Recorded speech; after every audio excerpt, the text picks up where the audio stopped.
সবাইকে আসসালামু আলাইকুম রহমতুল্লাহি ওয়া বারাকাতুহু।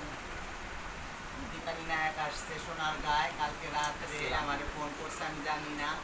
এই দীপালি নায়কের এই মুরতটা পিঙ্কি নায়কের ঘরে গিয়ে চালানাতি হয়ে গেছিল, তাই আমার কালকে ফোন করছে। এর উপরে অনেক লেনদেন, 25 লাখ টাকা এমনি বল। তারপরে কাঁচা চিপটি নিয়ে আসছিল। তারপরে এই ওনাদের এই মন্ডুয়ার ভিতরে একজনের 16 লাখ টাকা দিছে। তারপরে আরো কার কার পেশাপন দিছে। তো মুরদ ইচ্ছা করলে রাখা যায় না, এমন কোনো কথা না। হয় মুরদের 5 লাখ টাকা না তো হবে লেনদেন, সব মিলাই তোড় মোড় করলে, কিন্তু ওইটা বড় কথা না।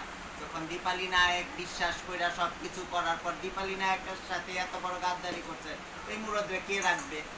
কালকে আজকে আমি টাকা পয়সা দিয়ে রাখবো, মুরদ কালকে আমার এখান থেকে পালায়া যাবে, তো এই মুরদের পিছে কে দৌড়াবে? এই জন্য দীপালি নায়ক বলছে টুম্পা নায়কের সাথে, আর আমাদের টুম্পার সাথে কথাবার্তা হয়েছে। হওয়ার পরে এই মুরদ আনছি, আইনে দীপালি নায়কের মুরদ দীপালি নায়ককে বুঝাই দিতেছি। ঠিক আছে? তোমার কিছু বলা থাকলে বলো। अस्सलाम वालेकुम। 5.5 योग मायों को मैं बोल रही हूँ दीपाली नायक ढाका से।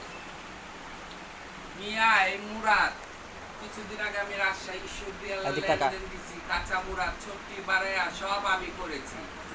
এই যে মুরাদ লেখা রাখবো, এই মুরাদের উপরে 25 লাখ টাকা বোল বেরাদারে লাগানো হয়েছে। পুরা বাংলাদেশ, হিন্দুস্তান, যেখানে আমার দাদাজির যেখানে যেখানে ঘর আছে, সবারকে আমার একই অনুরোধ। গুমগার, শ্যামবাজার, মাছুয়া বাজার, উত্তরবঙ্গ আমি কিছু বুঝি না। আমার দাদাজির পরিবার যেখানে যেখানে আছে, গুমগার, শ্যামবাজার, মাছুয়া বাজার, আমরা একই পরিবার।